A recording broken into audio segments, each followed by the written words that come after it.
Okay, good morning, everyone. My name is Dennis Normile. I'm a correspondent for Science Magazine, and I will be the moderator this morning. I think everybody who follows the news, especially environmental news, knows that on the 31st of this month, nations of the world will be meeting in Glasgow to review the progress that has made since reaching the Paris Accord and to determine if the targets that were adopted, have been adopted, keep the world on track to limit global warming to less than 2 degrees Celsius and preferably to 1.5 degrees Celsius. Our guest came here today to discuss Japan's targets and the degree of progress that Japan is making in limiting and reducing its greenhouse gas emissions. Kimiko Hirata is the international director of KIKO Network. It's a Japan-based NGO, which focuses particularly on energy and climate change issues. I'll just mention in passing that I have found KIKO Network to be a great source of information on energy use in Japan.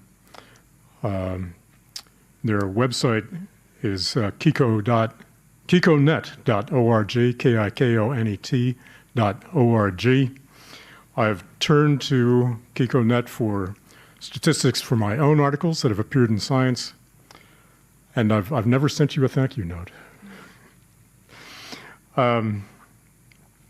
In recent years, Hirata-san has led KIKO Network's efforts to get Japan to limit the number of new coal-fired power plants that it has planned. As I think many know, in the aftermath of the Fukushima disaster, when nuclear power plants were taken offline, many of Japan's utilities turned to coal to fill the gap. KIKO Network claims that its activism led to the cancellation of 1/3 of the coal-fired power plants that had been planned. And for that effort was led by Hirata-san. And for her efforts, she was awarded the Goldman Environmental Prize earlier this year for her sustained and significant efforts to protect and enhance the natural environment. And with that, I'll turn it over to Kimiko Hirata. Thank you, Mr. Nomar, and thank you very much, FCCJ, to invite me to speak today. I'm very pleased to speak today, especially at the time when climate issue is very important politically. As introduced, this weekend there will be COP26 in Glasgow, but also this week, end of this week, we will have a general election. And I believe that climate change is the issue that needs to be addressed politically. So I think this timing is very timely. I've been working at the KIKO Network, environmental organization in Japan, since 1998. And also I've been a watchdog of UN Framework Convention on Climate Change, UNFCCC, since COP3 in Kyoto in 1997. So my experiences as a climate advocate is over 20 years now. So today, taking these opportunities, I'd like to talk about the COP26 first, what is expected to be agreed next month. And in light of that, I'd like to touch upon Japan, how Japan needs to be prepared and what are challenges. At this COP26, there are some agenda items that needs to be negotiated and reached consensus in the Paris Agreement rules. There are rules of market mechanisms and common time frame to set cycle of target, whether it should be 10 years or 5 years. It's important to complete such remaining tasks in order to make the Paris Agreement fully operationalized. But not only those, this COP26 is particularly important to keep global temperature rise to 1.5 degree within reach. This, to keep 1.5 within reach, is a phrase that COP26 President Alok Sharma repeatedly advocates as the COP26 goals. Why? Because if we want to limit the temperature rise up to 1.5, we have to be very in a hurry in taking action. And if the temperature rise above 1.5, we cannot envision prosperity of human beings, and we cannot avoid of our society being severely affected by climate devastation. And the time to achieve 1.5 is running out. We are heading towards over 2-degree warming scenario now. If we don't take action, changing the course domestically and internationally, chance that are already narrow will be lost. It's recognized that recently many countries around the world set new targets or new commitment that includes raising ambition by developed countries, including the United States and Japan. Not only that, developing countries also stepping up. For example, China commits 2060 net zero, Saudi Arabia as well. And China commits to stop coal finance too. Sri Lanka and Chile declare to stop new coal, and more. There are positive steps like this leading up to COP26 to raise ambition. Those are the positive. However, it is still far from being sufficient. UNFCCC will update NDC synthesis report soon, but the report would release and shows that there are huge emission gap in meeting 1.5 goal. 2050 or 2060 net zero might sound great, but in fact the reality is that this decade by 2030 will determine if we can get 1.5 within reach or not. So we need to accelerate action now. We need to reduce 80% of CO2 emissions from global coal use by 2030. That's what it means by keeping 1.5 within reach. Therefore, COP26 has to be a moment that head of states over 120 nations attending to this COP face the urgency, mind the gap, and commit to enhance ambition further beyond the current level of commitment. For that end, UK advocates to enhance ambition on coal, cars, cash, and trees as COP26 slogan. And I fully agree that these 4 elements is so important in meeting 1.5 goal. I expect that COP26 will send a clear signal of all 4 elements. Especially, it is extremely important that nations will commit to move away from coal, because this is the biggest source of CO2 emission globally. And as UN Secretary General calls for, nations have to agree to phase out coal power in case for OECD by 2030 and for all other nations by 2040, and stop building new coal power. In addition, agreeing to stop using internal combustion engine for cars by 2035, not to exclude hybrid or plug-in hybrid because it is considered part of internal combustion engine. And commit to provide predictable and sufficient long-term finance of developing countries for mitigation and adaptation. Those are crucial as well.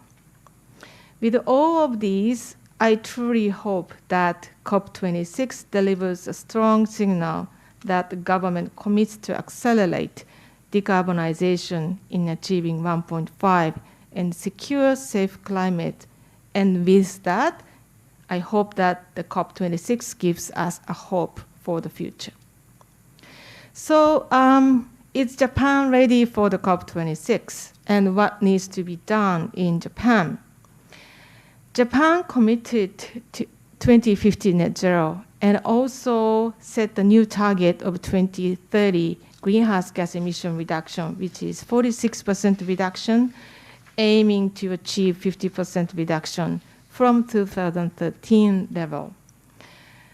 These are clearly positive steps in joining other developed countries in raising ambition in the midst of global momentum. From our perspective, however, still it's not enough.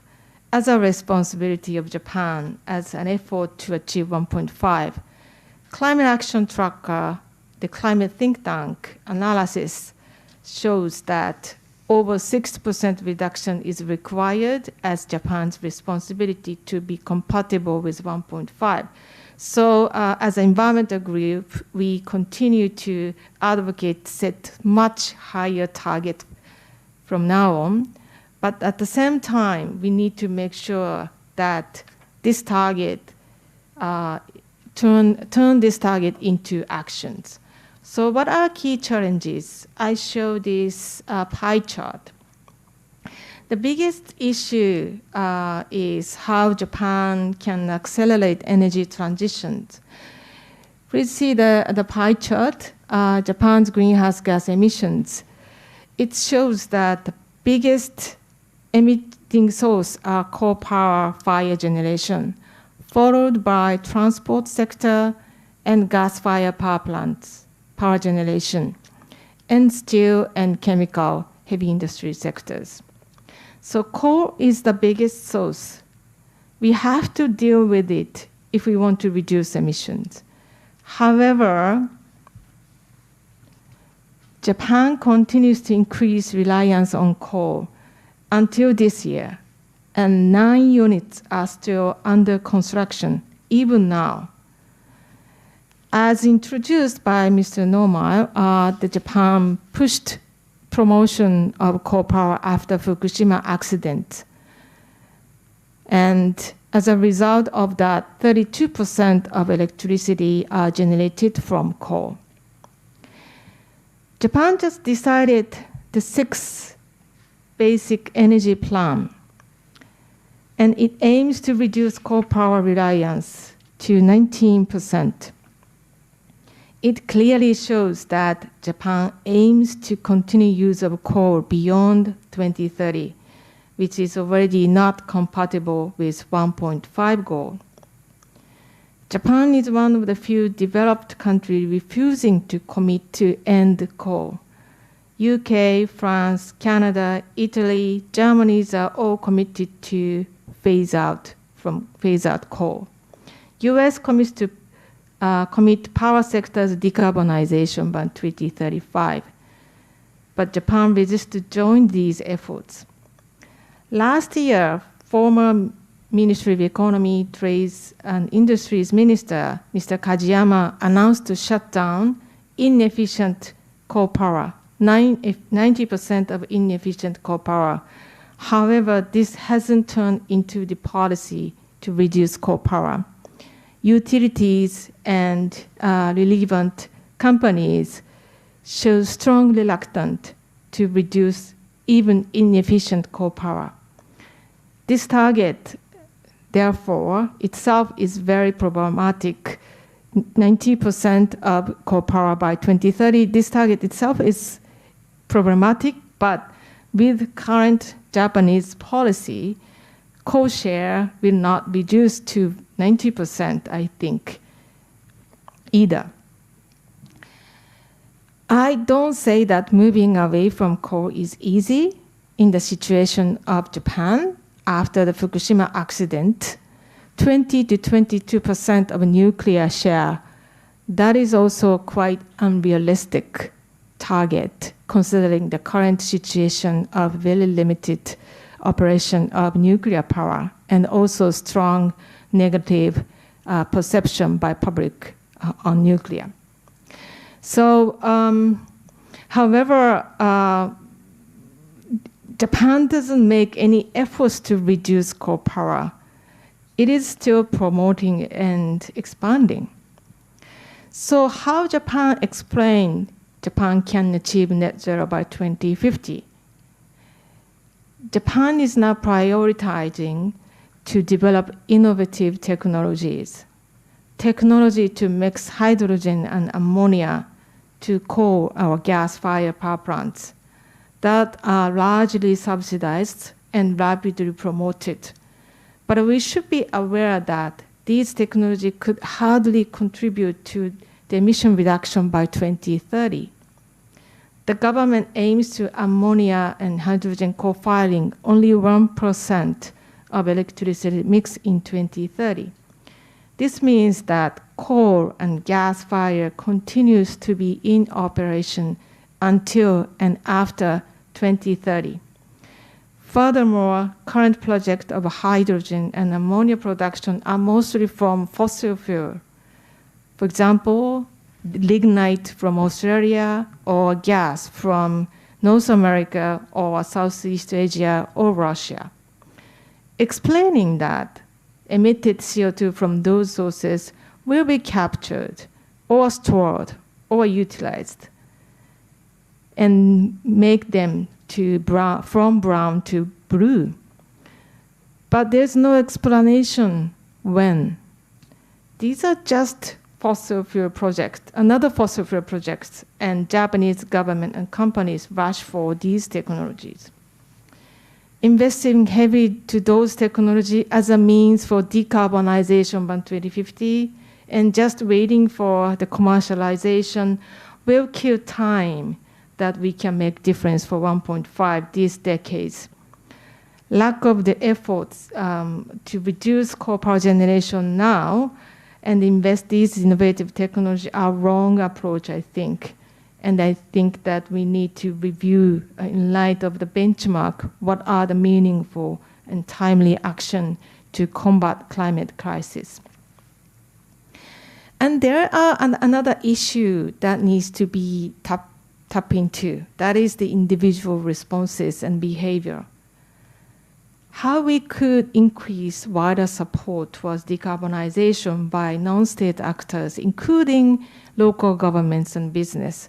There are positive initiatives by local government. Over 460 local government committed zero carbon city, and over 60 companies committed renewable 100 electricity. And many companies support TCFD, which disclose financial and non-financial climate risk. Those are all positive, but that doesn't necessarily turn into action yet. And Japanese think that climate change is concerning, but this can be tapped into sometime later, or someone else can solve this issue for us and do nothing. That kind of tendency continues in this Japanese society, but we need to see what can be done, and we need to take action. We need to create voice, because this is the matter that individual can solve. This is not the matter that individual action can contribute, but this is the matter that systemic change is required. So in order to achieve 46% reduction or 50% reduction by 2050, we have to face the matter issue of coal power and transport and gas-fired power. If we do not change these economic activities by 2030, we are not able to reduce emission in half. So there are a lot to do. And Prime Minister Kishida, we don't know yet whether Prime Minister Kishida will attend this COP26 or not. But this is a crucial, important moment for the Japanese public and then also political leader to face this issue and prioritize this issue for our society's safe and stable future. And I hope that after this COP26, Japan will face to tap into the needs to tap into the drastic action and start the real work next year. Thank you. Okay. Thank you very much, Hirata-san. We'll move right into Q&A. Do we have any questions from the audience here in person? Okay. Yes, please come to the mic and give us your name and affiliation.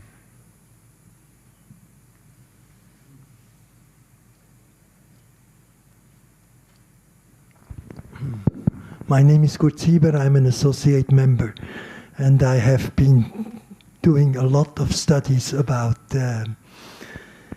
energy. And I think Japan, what you say today and your presentation is absolutely excellent, and it's unfortunately true.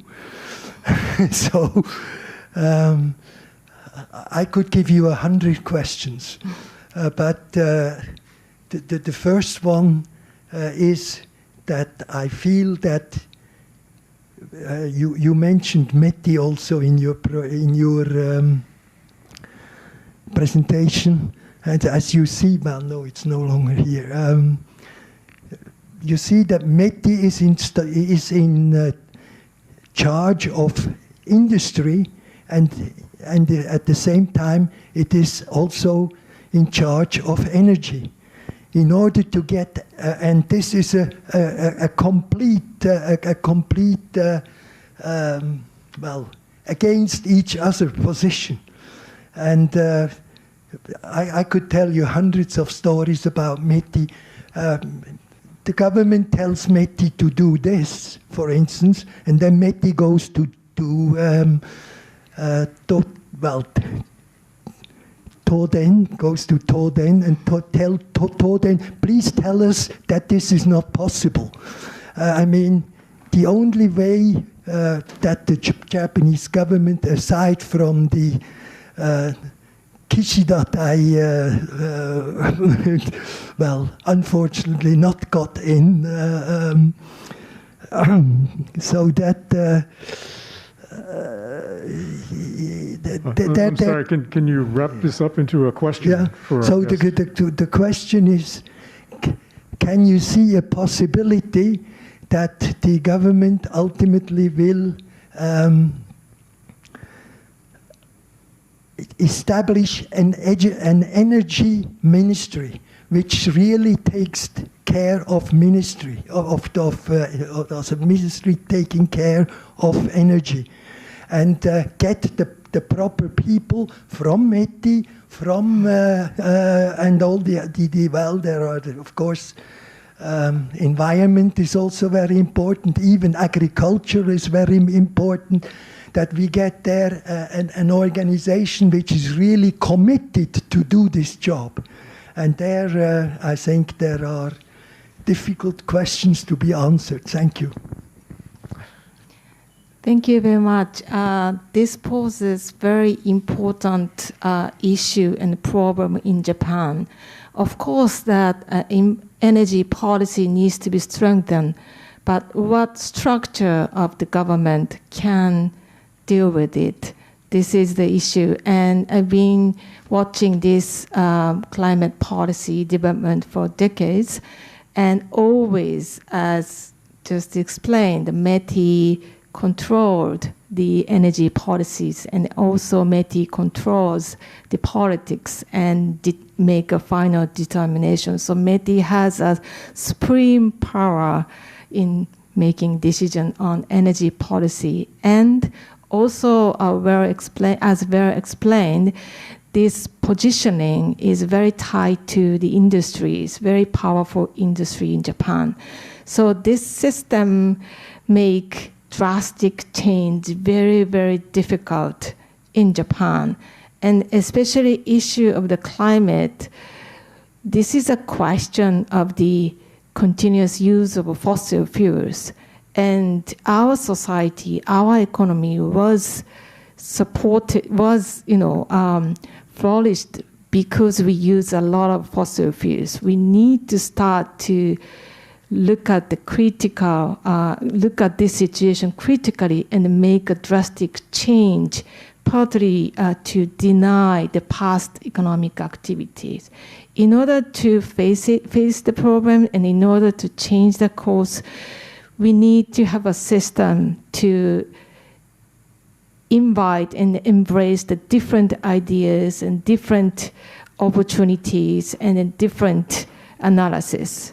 But METI's control structure blocked those efforts. So I fully agree that a new structure is necessary. And the question was, is it possible? Well, it's hard to answer.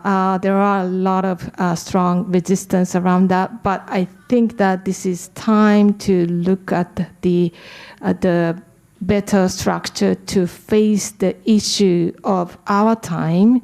And if we are not able to face this issue of climate as part of the global challenge and the Japanese challenge, we cannot foresee the bright future for our generation and next generations. I think it's time to face this systemic problem as well in the government. Okay, thank you. We have a question from one of our online viewers, from Walter Sim of the Straits Times in Singapore. Among the things that Japan seems to be promoting to achieve its 2050 carbon neutrality goals is carbon capture, utilization, and storage. How do you rate such a technology that inherently is based on carbon as compared to an even bigger push in favor of renewable energy? And a question that I have, there is a lot of talk around the world about carbon capture, sequestration. What is the state of that technology? Is that going to prove to be part of the solution to the problem, or is it not realistic? Thank you very much. Well, CCUS or CCS, carbon capture and storage, has been a technology that Japanese has been promoted for decades. In 1990, Japan already listed CCS as a technology to commercialize at some point. And 10 years ago, Japan aimed to reduce cost by 2020 and commercialization by 2020. But unfortunately, at this point of time, the CCS are not commercially available and cost is still high. So I'm quite doubtful from the last decade's development of this technology. I'm very doubtful that this technology will be available in time to combat this climate crisis. We cannot wait 10 years to commercialize this technology because we have to have the emission by 2030. So probably this technology can play a role around 2045 or 2050 to reduce the remaining emissions. But the real effort that we need to make for now is to deploy the existing technologies to reduce emission quickly. Those are the technology of renewable energy and energy efficiency. Japanese prioritize CCUS too much and invest and spend a lot of money to this technology too much. Always say that renewable energy is important, but CCUS and other technology necessary. And shifting priority to this CCUS, innovative technology, and result of that delay the action that we can take actually, and that prolong the lifetime of existing technology that emit a lot of CO2. So I think that, I don't know, I'm not the technological expert, so how this technology is matured and when this is going to be commercialized, I cannot tell that. But I think the priority has to be reviewed. We need technology that can reduce emission now, and that priority is not really set in the right way. Thank you. Thankfully, we've gotten a whole bunch of questions from online viewers, but before we go through these, does anyone in the room, anyone who hasn't asked a question yet, any questions? Okay, we'll move on. A question from Khaldoon Azari of Arab News Japan. I'll just read this. Japan reportedly sought to revise a key climate change report over weariness of swiftly moving away from fossil fuels. Some would argue fossil fuel is crucial for the Japan economy and can't be cut in a hurried way. Japanese authorities have been taking many other steps than rushing to cut fossil consumption to reduce CO2. What is your view on that? And first of all, I'm not sure I understand what he's referring to when he says that Japan sought to revise a key climate change report. Do you know what this is about? Probably, I guess that this is about the new energy plan, sixth energy, basic energy plan, I guess. And with the premise, I will try answering the question. Yeah. Yes, the best mix or the diversification of energy source is considered very important for energy scarce country of Japan, and energy security is the priority for the energy policy in Japan because of that, and to make it economic is also the priority. So even aftermath of the Fukushima nuclear accident, Japan still think that nuclear is important in order to have a diversification of electricity source, energy sources, and so as fossil fuels. Even though CO2 emissions are a huge concern and problem, but Japan still think that fossil fuel use is necessary in order for enough sufficient supply of the electricity and energy. But those, saying these, claim continuous the same.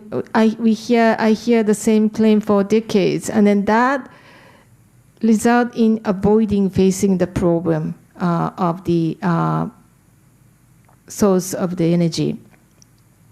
Fossil fuels, without CCUS or without technology, fossil fuel emit CO2, and the CO2 causes serious problem for now, and we have to face that. But still, can we say that fossil fuel is necessary for Japan's electric energy? I think this is a time for us to review this position, and then try to seek the way to make energy supply stable. And renewable energy is not just one source. We have solar, wind, geothermal, and hydro. And we can diversify the source of renewable energy. And then we can try and make efforts to overcome the difficulty of the renewable energy sources to make it stable. So I think flipping the conventional understanding or perception of energy is necessary for Japan, and it's time to stop continuous use of fossil fuels. Okay, we have a question from David McNeil. He lists his affiliation as Japan Focus, but he writes for many other newspapers, particularly in Ireland and the UK, the Irish Times. And he writes that there was a spate of articles several years ago criticizing Japan for building coal-fired generation plants and for exporting this technology abroad to poorer countries. Has anything happened to those plans? Right. Has Japan reversed those plans or revised those plans? To overseas. Well, Both. I think he has two questions. He's asking about domestic, and I think you've addressed this, Yes. that Japan is still building domestic coal plants. So could you focus on exporting coal-fired technology overseas? Sure, thank you. Well, on the domestic side, I've already touched upon. Still 9 power plants are under construction, but there are no new, plants coming up last few years. So those 9 will be the last 9, but still building. That's the fact on the domestic side. And on the coal finance overseas, until last few years, Japan was the biggest financier of coal power technology to overseas after China. But partly thanks to the efforts by former Environment Minister Koizumi, Japan decided not to support coal power export in principle. So that's the policy in Japan for now. In principle, so METI continues to argue that we can export coal power if that the host country meets a certain criteria, and also if there is a strong needs from the developing country. But in reality, I think that coal power export. There are no more coal power export from Japan, because even though the government still opened the door, trading house, private banks have already have a position not to build new coal or not to finance new coal. So there's no market out there. So this is already the issue that is already over. So the remaining thing is that there are 2 projects in pipeline. Japan says that this is already agreed plan, but that new coal power is not yet built. One is Indramayu in Indonesia, and the other one is Matabali in Bangladesh. Those projects are the aid project funded by JICA. That is under the Ministry of Foreign Affairs. So UK government is advocating to stop coal finance, and we think that this pipeline project should be reviewed and stopped, but government is still seeking and to keep these 2 projects on the table. So remaining issue is whether Japan will stop these pipeline projects or not. David has a second question regarding nuclear power. And he writes that many environmentalists say that nuclear power must be part of Japan's energy mix if it is to have any chance of meeting its climate commitments. What is your view? Yes, it's important question. Some pro-nuclear advocates say that nuclear restart or building new nuclear is necessary for Japan's decarbonization, but I don't think so. First of all, currently nuclear is not operating nearly at all, but we were able to reduce emission from 2013. From 2013, emission dropped 14% without, heavily relying on nuclear power generation, meaning that we can reduce emission without reliance on nuclear. And secondly, because we do not operate the nuclear power that much, what we need to do is shift from current operation fossil fuels to renewable.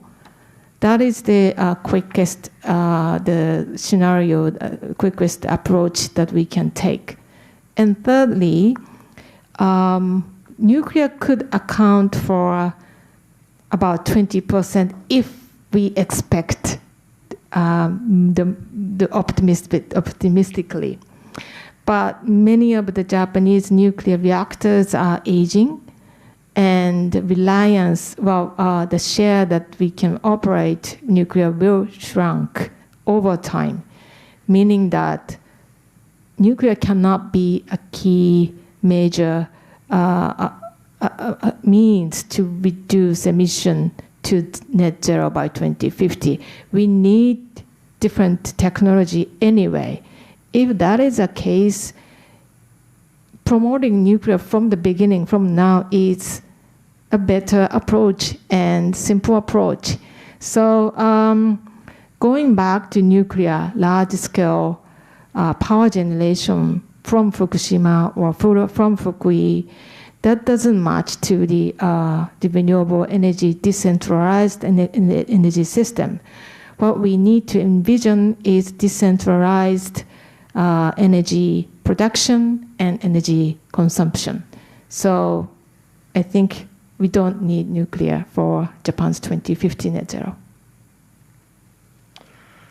You touched on this question just a moment ago regarding the activities of Japanese banks in financing overseas coal plants. This question comes from Joan Anderson of Soka Gakkai.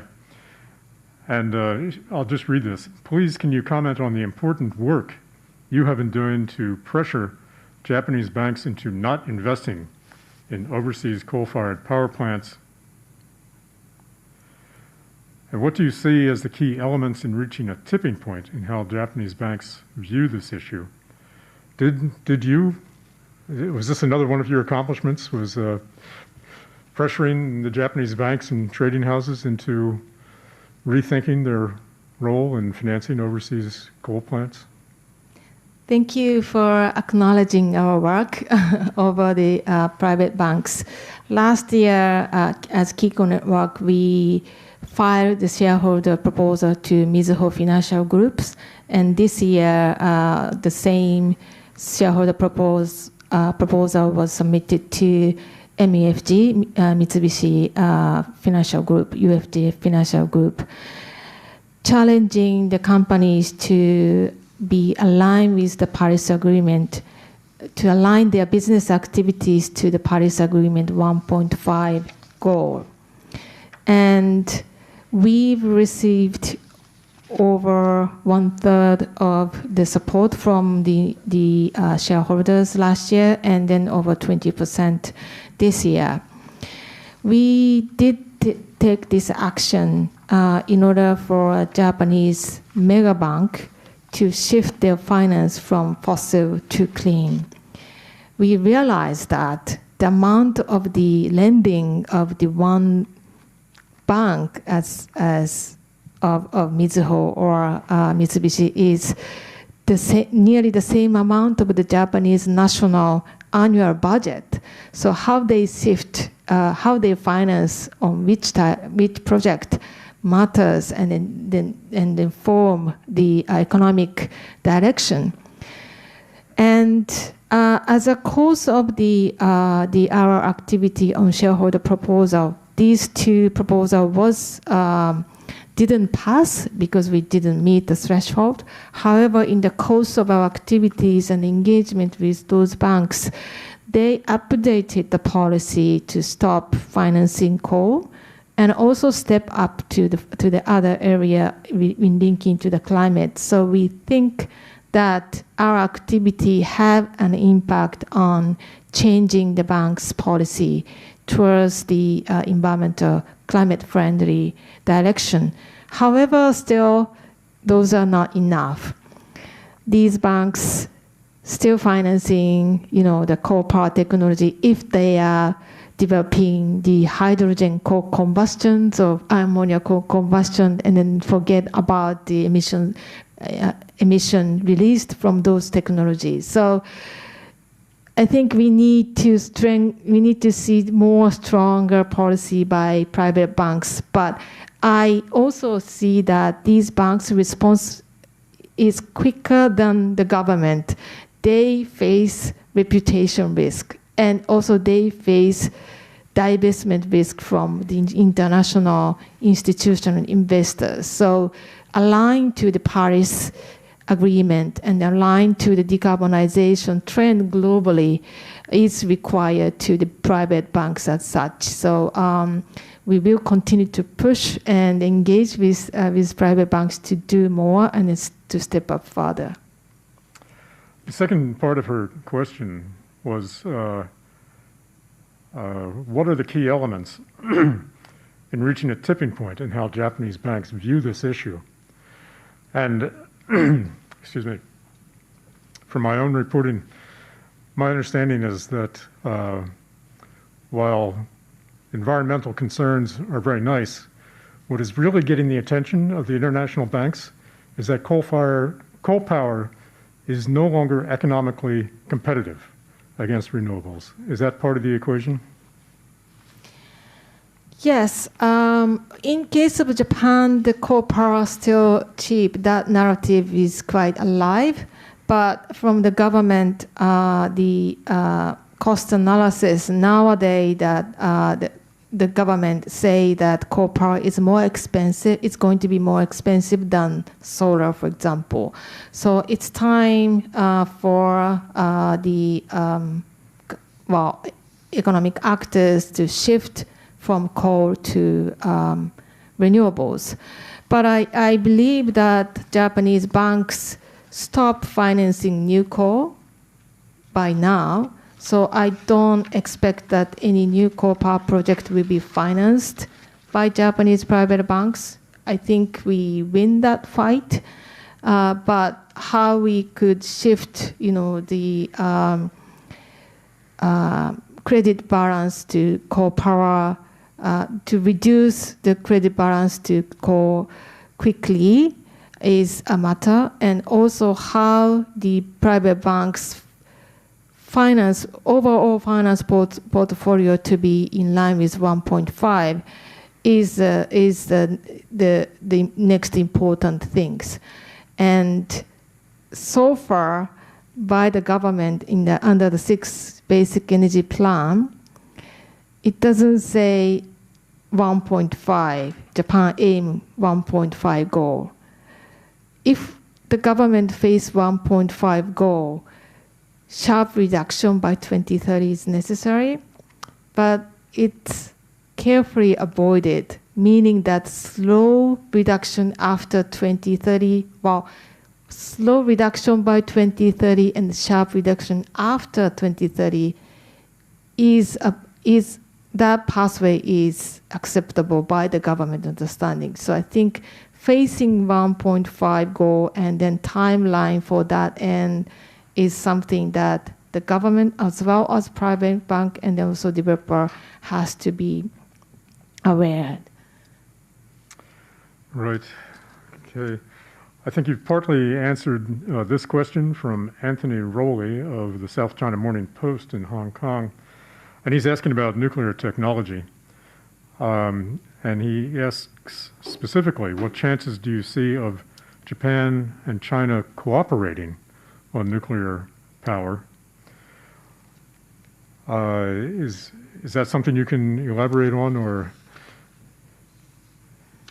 is that a little bit aside from what you want to say? Japanese, not only, I'm not so fully aware of the cooperation on nuclear with China and Japan, but Japan is also cooperating, Japanese actors are cooperating with US and other countries promoting nuclear. And this alliance on pro-nuclear countries is very concerning to me. Because the future of Japan's nuclear is not so bright, and then there's not, it is basically impossible to foresee that Japanese public support the expansion of nuclear or restarting of nuclear. So in light of that situation, how Japan can invest and spend the efforts towards nuclear, I think it's time for Japan to revisit the issue of nuclear and also see the new different approach for climate and the alliance with the China. I think more cleaner energy than nuclear, which is renewable. I think that kind of collaboration is more expected than nuclear. Okay, back to the politics. You also talked about this a little bit, but this question comes from Teddy Jimbo of Video News. How do you assess Prime Minister Kishida's commitment for Japan's 2050 carbon neutrality target? And how does it compare with his, how does his stance compare with that of his predecessors, Prime Ministers Abe and Suga? Prime Minister Kishida hasn't spoken much about climate change yet, and what he committed is to succeed former Prime Minister's commitment, which is 2050 net zero and 46 to 50% reduction by 2030. Maintaining the already shown commitment is good because this is already agreed things. But I don't see what Prime Minister Kishida's plan to achieve this target. There are a lot to be done. Pricing on carbon is the measure that Kishida is thinking, or tapping into the issue of coal and decide to move away from coal to reduce the reliance of the coal from the electricity generation, or to strengthen the policy on transport sector or building sector. We don't know that. He doesn't say anything about in detail. And I am very curious how much he put the priority on climate. I hope that COP26 will be a moment for Prime Minister Kishida to open an eyes that this is an issue that countries' leaders have to face and prioritize. Probably he hasn't think much about this issue until now, but as a leader of the country, this is the issue that political leader has to face and take immediate action for this. Okay, a question. We have a couple very similar questions from Isabel Reynolds of Bloomberg, and another follow-up question from Anthony Rowley. Particularly, I think you've also touched on this, but they both ask about small modular nuclear reactors. Would they have a role in meeting climate targets? I don't think so. I was surprised to see the one of the webinar that U.S. Secretary Kerry mentioned about this technology as part of the solution for the climate. I have a big question whether this is when it is going to be materialized and how this technology can meet the safety issues and also waste issue. And in light of the time frame of tackling climate issue, I say the same thing, but sharp reduction by 2030 is necessary. And for that end, this technology cannot play a role. And even after that, especially thinking about the situation in Japan, how this society can accept the new technology of nuclear. There's no hope, I guess. People doesn't forget about the accident of nuclear, and we are still suffering, and we are not able to, say that we can solve the issue of the decommissions of Fukushima disaster. And how can this society accept this technology? I think it's impossible. So investment should not go towards that technology, small modular reactors, but for reducing cost of renewable energy and to increase the flexibilities of the electricity system. That needs to be more invested than small modular reactors. Second part of Isabel Reynolds' question, she says, what does Hirata-san make of the LDP concern about the difficulties of recycling solar panels? Thank you very much. The issue of the waste of the solar panels and also other renewable energy is on the issue of the energy policy and debate as well. I'm aware of that, but I've heard from the experts that those parts of the solar panel can be reused and recycled properly.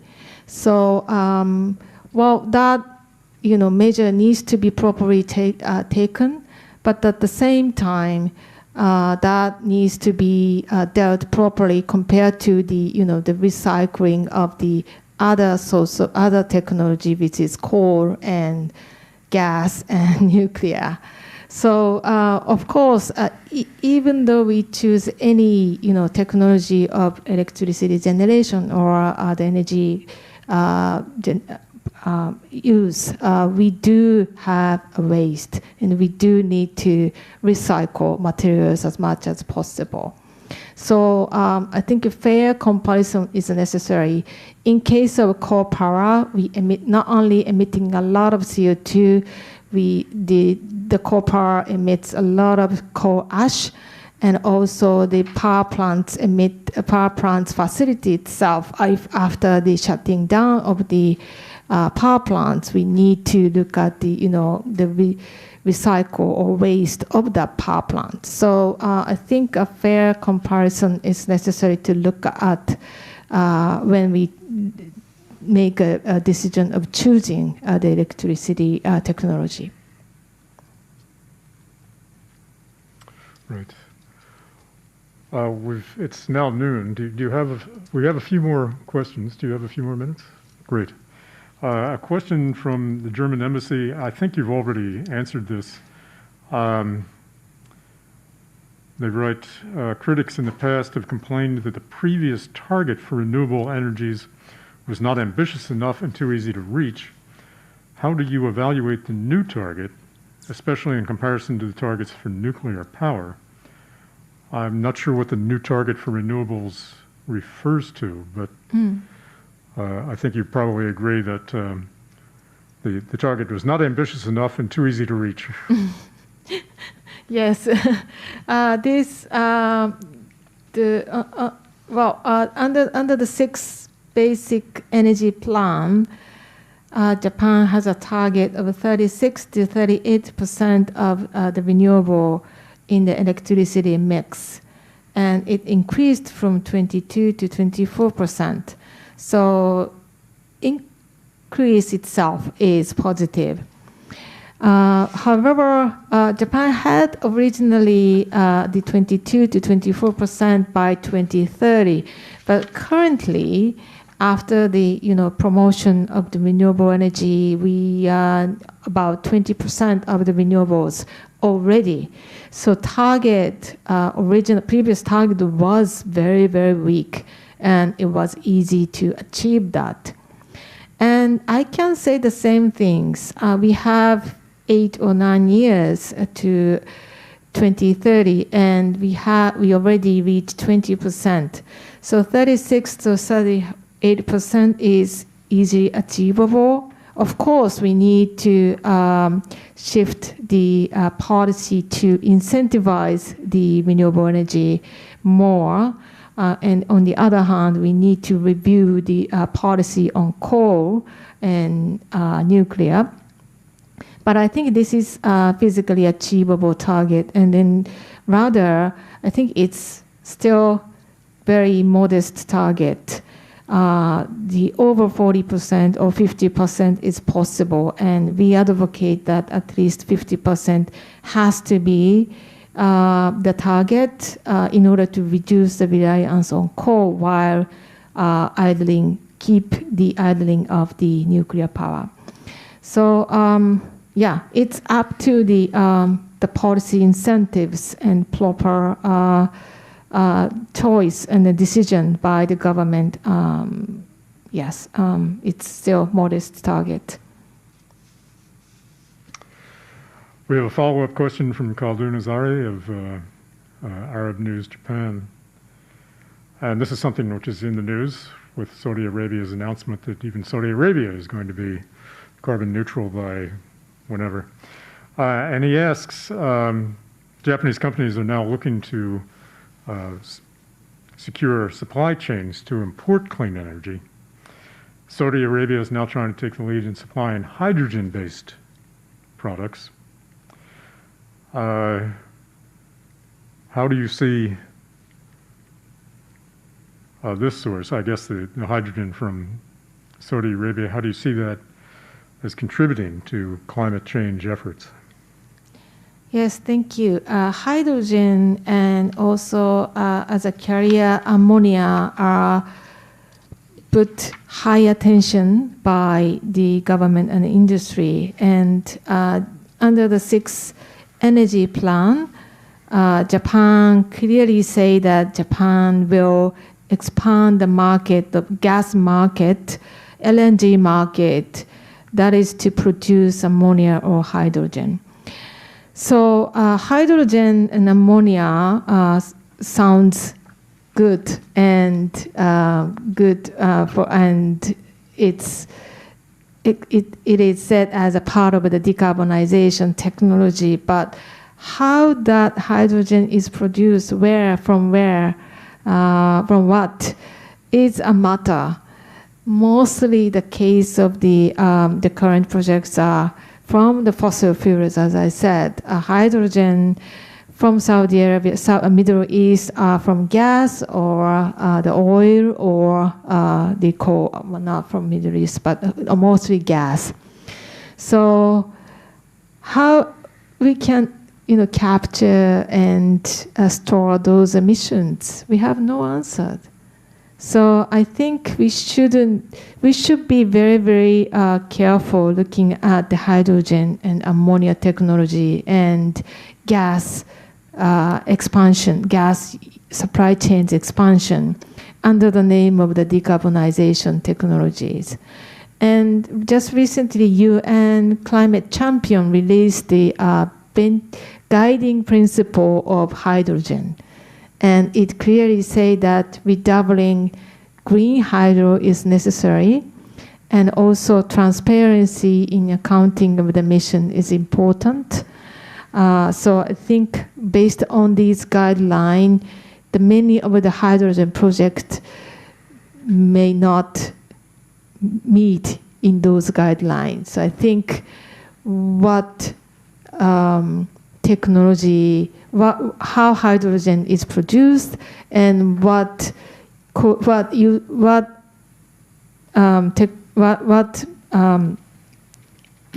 how these hydrogen to be used is something that we need to be very carefully look at.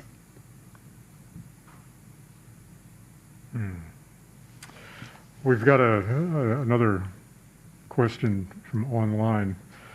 I'm not sure if you can tackle this or not. this gets a little political. This is from Ilgin Yorulmaz of BBC Turkish.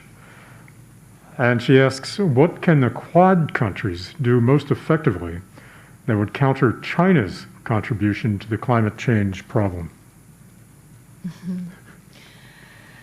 This is a difficult question.